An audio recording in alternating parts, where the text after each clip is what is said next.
Hello, this is Carl Palmer, Deputy Director for the Safer Consumer Products Program. This presentation provides a brief program update on activities we've been working on since our last GRAS meeting and some of the key issues facing us in the future.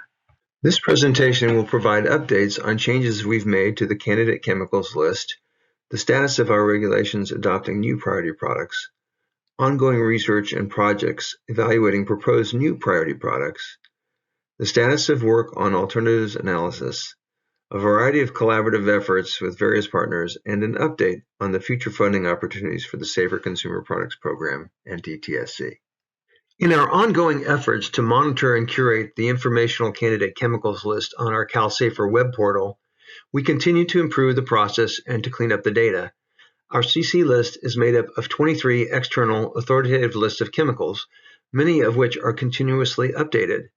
Since our last meeting in March, there have been 370 changes to the informational CC list. Adding to the challenge of curating the list, different authoritative lists sometimes use different nomenclature, not all listings specify CAS registry numbers, and some lists include chemical classes without specifying their members. Also, there is a lot of overlap of chemicals appearing on multiple lists. We do our best to capture when new chemicals or additional hazard traits are added or removed from all the lists.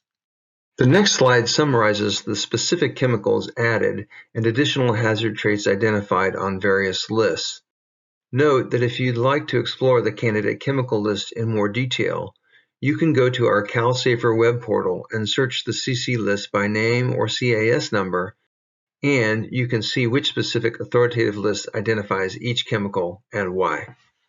As I shared with you in March, this year we launched the SCP timeline function on our website. The timeline provides the status and details on our major rulemaking, priority product, and alternatives analysis projects. I summarize key projects on the next few slides, but I wanted to remind you that you can look at the timeline if you want more information, and of course, you can always contact us if you have questions or input you'd like to share. We currently have 2 priority product proposals in the public comment phase of rulemaking. The comment period for treatment products containing PFAS used on textiles and leathers ends November 8th, and the comment period for nail products containing toluene ends November 21st. At the close of the comment periods, we will evaluate if any aspects of the rules need modification. If so, we will make changes and have another comment period before finalizing the package for approval. Additionally, we have 3 more priority product rulemakings heading to public notice in early to mid-2022. Laundry detergents containing MPEs, which we believe is an issue in industrial and institutional products, automotive tires containing the anti-ozonant 6-PPD, and nail products containing methyl methacrylate. Also, I wanted to remind you that each of our priority product listing regulations goes through external scientific peer review to ensure that the underlying science behind our decision-making is sound. We have initiated this process for 6-PPD in tires and will soon do so for MMA in nail products. The California legislature acted last session to pass 2 laws restricting the sale of consumer products containing PFAS. AB 1200 bans the sale of plant fiber-based food packaging and requires manufacturers to disclose if any candidate chemicals are used in handles or food contact surfaces of cookware. Much of the justification for this bill was provided in the work our program did in evaluating PFAS as a class and in doing the research on fiber-based food packaging using PFAS and existing safer alternatives. While we invested significant amounts of time researching these products as potential priority products for regulation, the legislature's action helps accelerate the move to safer alternatives. This is a good example of how SCP's work contributes to making consumer products safer, even without taking formal regulatory action. AB 652 prohibits the sale of a variety of juvenile products such as bassinets, booster seats, high chairs, and strollers that contain PFAS. Note that one concern with implementation of these bills is that there is no state agency charged with assessing compliance and conducting enforcement to ensure manufacturers comply with the law. The next 2 slides cover work we are doing to investigate and identify potential new priority products. In the first half of 2022, we will publish technical product chemical profiles on products containing 1,4-dioxane and nail products containing triphenyl phosphate. In 2022, we will also be reporting on the results of our information call-in that asks nail products manufacturers for a wide variety of information on specific chemical use and concentrations, as well as a fairly comprehensive review of other chemicals used in nail products. Collectively, this information should provide an assessment of which chemicals we think warrant additional research and those that do not. We also have done a lot recently to investigate concerns with beauty products used for straightening hair. This summer, we released a background document outlining our concerns with hair straightening products and held a 2-day workshop to present our findings and to hear from a variety of experts regarding potential risks from the use of these products. Many of these products are used predominantly by women of African descent, often starting use as children. After considering the information collected during our research and through stakeholder input, we plan to focus on parabens, which exhibit endocrine toxicity and reproductive and developmental toxicity, and on sodium hydroxide. We will not be pursuing products with formaldehyde since California's Toxics-Free Cosmetic Act bans the use of formaldehyde in cosmetics starting in 2025. This slide summarizes additional products we continue to research and put through our public engagement process, as well as some other products and categories we plan to work on. In early 2022, we will initiate screening research on artificial turf. We'll also continue our work on 1,4-dioxane by releasing our product chemical profile, 1,4-dioxane in personal care and cleaning products, and the results of our product sampling and analysis investigation. Since our last meeting, we have been extremely busy in our work regarding automotive tires. We held a 2-day workshop to share our research with the public and to hear stakeholder input on zinc, 6-PPD, and other chemicals of concern in tires. We released for comment a comprehensive product chemical profile on 6-PPD in tires and also presented the rationale for our approval of the petition to list tires containing zinc as a priority product. Workshop participation included presentations from the tire industry, academic researchers, tribal members, stormwater agencies, environmental monitoring agencies, thank you Becky Sutton, and testing experts. We have accelerated our work to list tires containing 6-PPD as a priority product, given the direct adverse impact 6-PPD quinone has on threatened and endangered coho salmon. We will continue work to list automotive tires containing zinc as a priority product. New products we will be exploring include menstrual products, products containing quaternary ammonium compounds, and personal care products with PFAS. We'll also be exploring how best to screen the large array of children's products for further investigation.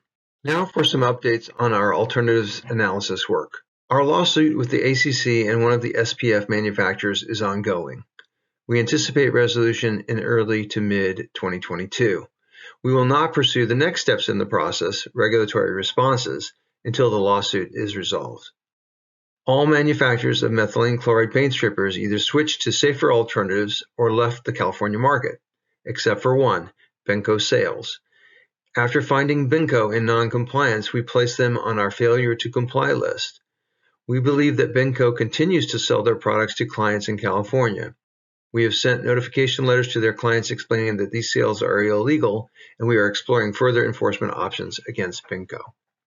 Meanwhile, our AA team published a paper last month in CTEC's Integrated Environmental Assessment and Management. The paper outlines our findings when we compared existing AAs from various frameworks with the SCP AA framework. It is a good snapshot of some of the best practices in AA, as well as some of the challenges and gaps in the current state of the practice.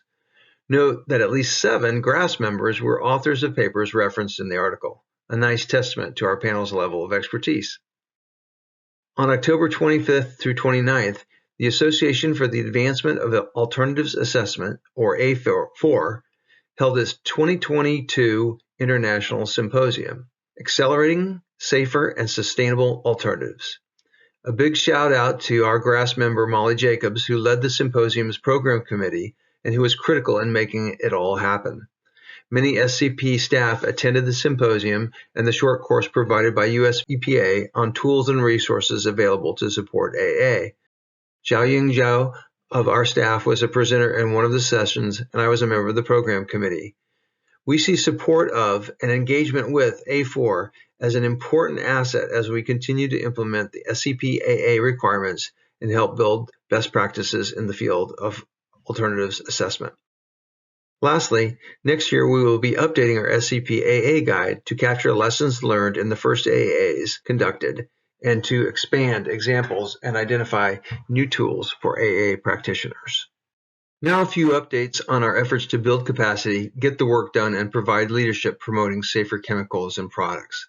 I'm very happy to share that we've hired Andre Algazi to be the new branch chief for the Safer Consumer Products Program, filling my former position. Andre has been one of the SCP architects, having been a supervisor in the program since its inception, and key part of the SCP management team building our program from the ground up. His leadership of our chemical product evaluation team has been outstanding, and he will be a key leader as we enter the next phase of program development. I'm also pleased to let you know that we recently hired Tom Bruton as a senior hazardous substances engineer. Many of you know Tom and his work with the Green Science Policy Institute. We're really blessed to continue to attract outstanding talent to work with us. I also want to highlight a few recent collaborative activities we've been participating in. We're now meeting regularly with USCPA management and OCSPP and ORD to expand communication and promote collaboration. We're in the process of updating our green chemistry MOU, and we are working with Elaine's group and ORD on 1,4-dioxane modeling applications. We're also in the process of applying to EPA for access to CBI information as provided for in TSCA. We've also been collaborating with New York State's DEC and our environmental chemistry lab to share data on 1,4-dioxane sampling efforts and to develop method performance criteria. We also have recently been collaborating with the web app company Clearia.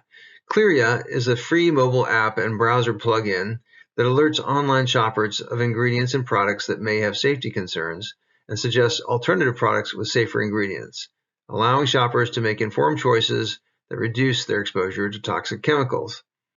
Clearia is working with SCP staff to use aggregated data on chemicals in products purchased to inform SCP on which products are using candidate chemicals and how much of these products are being sold.